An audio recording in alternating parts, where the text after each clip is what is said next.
out. Oh, do I have your attention now, Liberals and NDP? Do I have your attention now? I hope I do. I promise you it is coming, and we will get an election, and we will hold this Liberal NDP to account, and we will restore the hope of Canada. Everyone has an opinion about Canadian federal politics. Oh, yeah.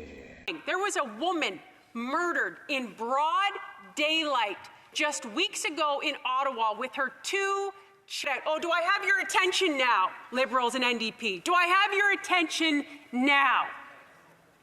I hope I do. Because this is so consequential. You may be sitting in here in your green comfy chair, but people at home are starving. Starving.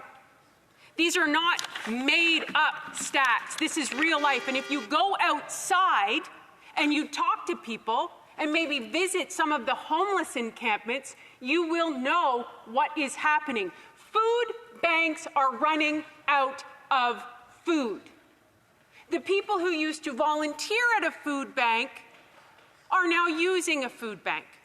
And you know, the 2024 Hunger Report from Food Banks Canada showed these shocking statistics. Over 2 million users in 1 month, 30% of which are children. But Madam Speaker, those numbers are low. Because I started to think about it. I started to think about Fleming College that runs a food bank. They wouldn't be registered with Food Banks Canada. And I started to think about street-level advocacy that goes down every day and gives hot meals to people every single day. Scott Cooper, he's not registered with Food Banks Canada. How many people, you know, ladies who are making sandwiches and driving them to their downtowns and delivering them, they're not accounted for that. Those numbers aren't even real. They're higher than that. They're higher than that. There is not one area in this country that is functioning. Not one. Not one area that is doing okay, that is thriving. And do you know what's so sick? Is to sit on this side of the House and to have that Prime Minister and that Leader of the Opposition who holds that man in power and to say it's not their fault. No, they're a victim. They're a victim. The Minister of Justice had the audacity to stand in this House yesterday when he was called out on his atrocious justice laws in this country. And do you know what he said? We delivered bail reform. Yeah, you delivered bail reform, all right. How about you check the incidence of femicides in this country, of women being murdered in broad daylight, or the woman, the 16-year-old girl in Northern Ontario who had her arm slashed off by her abusive boyfriend, who, guess what, everyone? Guess what? He was out on bail, but he delivered bail reform. When you destroy trust, you destroy society. This Prime Minister has no respect, he has no trust, and it is chaos on the streets. And people need hope. People need to know that there will be laws put in place to prevent this level of corruption that we have never seen in history. It's become normal. It's so common. It's normal. You have a Minister of Employment and Labour who did misinform the House. You're not allowed to say that one word, Madam Speaker. I appreciate that. Who misinformed the House of his Indigenous heritage. Who took money from the government, much like this Green Slush Fund. He's gone. He's no longer the minister. And it's just, move on. Move on to the next thing. How many ministers are gone from that side of the House? You know, the former Minister of Public Safety, who wasn't his fault that Paul Bernardo got transferred to medium security in the dead of night and the victims weren't notified. It's not his fault. It's never their fault. They didn't get the email. They didn't read the documents. Madam Speaker,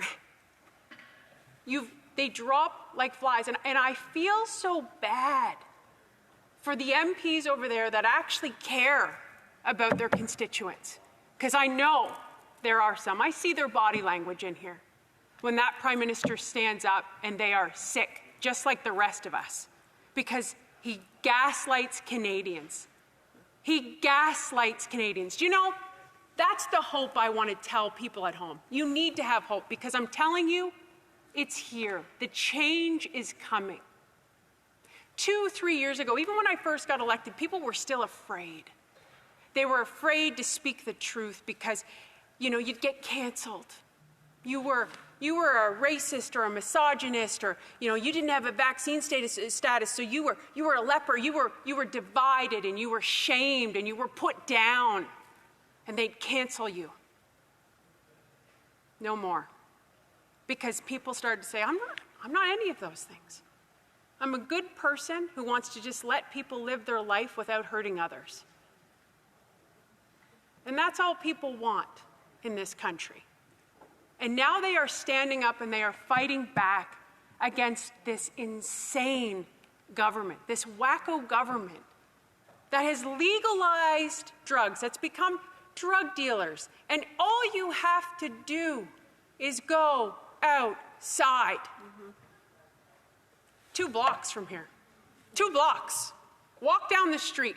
People who used to come to Ottawa would know Byward Market was like the most amazing place. Tell me a tiny town in this country that feels safe anymore. There's not too many. You know, when you have headlines of stabbings and shootings on a regular in a community like Peterborough, where the man who murdered an Indigenous woman is, you know, he might get 4 years. And people are so stressed. You know, I want to give you some stats, because I think the stats tell the human consequences of bad policy and bad leadership. And it's really important to know these numbers, because on the other end of these numbers are real people, real humans, and real families. Children have the highest rate of food insecurity among all age groups in Canada, 24% in 2022. That's 1.8 million children. 1/3 of kids in Canada do not enjoy a safe and healthy childhood.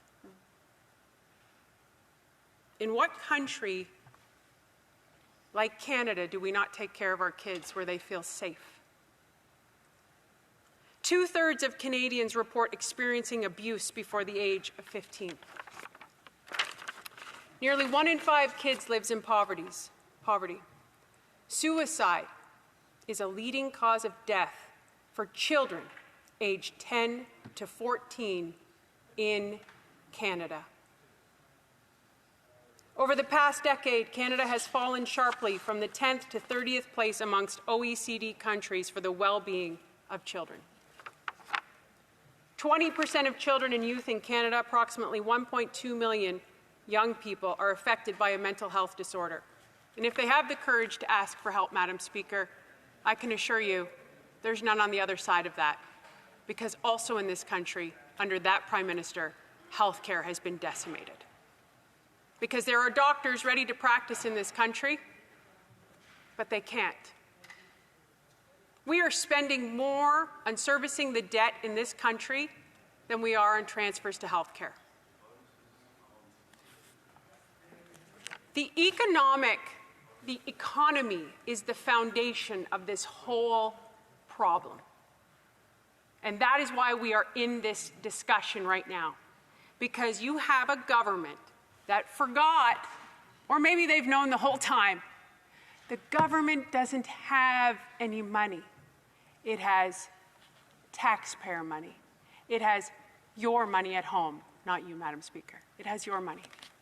And so when they take it, and they take it, and they take it, and they don't have any accountability, and they waste it, and they give it to their friends and their family, or they try to buy votes with a $250 check, but only some people get it. No, you can't give it to the people with disabilities or the people who actually really need it. And this is a quote from the Prime Minister. One of the fundamental challenges around affordability is they would love to say, well, you know what, we just need more money. Can you send us an extra $1,000 a month? As soon as you do that, inflation goes up by exactly that amount. Those are the Prime Minister's words. And yet, we have an inflationary crisis. We have an affordability crisis. I wonder why. Oh, could it be that he believes that budgets balance themselves, that he can buy your votes, that he can just spend, spend, spend and print more money like he's playing a game of Monopoly? Oh, you know what he'll do? He'll just increase the carbon tax to try to make up for that revenue and that money he's spending. And hopefully it'll be fine. Oh, wait, what does carbon tax do? Puts a tax on every single thing that Canadians use and drives up the cost of living even more. Madam Speaker, I don't know how much time I have left. 2 minutes. Thank you very much.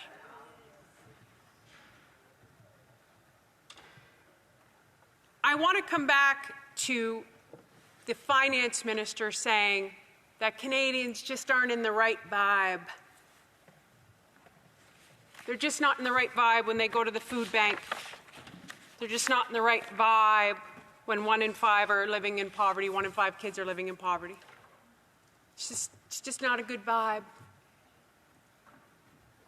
There's nothing serious about this government. And I actually implore you to not give up hope. I went to watch Gladiator with my parents and my kids on Friday night. And it felt so relevant as they rioted out on the streets and they had these emperors who were destructive and narcissistic and didn't care about the people. And there was a man fighting for the people. And there were people fighting with that man, fighting for the people. Do not give up hope. We are holding this line. Pressure builds diamonds, and I promise you, I know it feels like Groundhog Day. I'm living it too.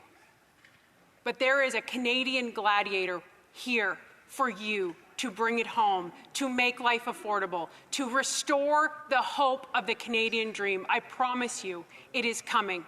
And we will get an election, and we will hold this Liberal NDP to account, and we will restore the hope of Canada. Thank you, Mr. Speaker. Questions and comments? As we will only get about 6 minutes or so of questions. Everyone has an opinion about Canadian federal politics.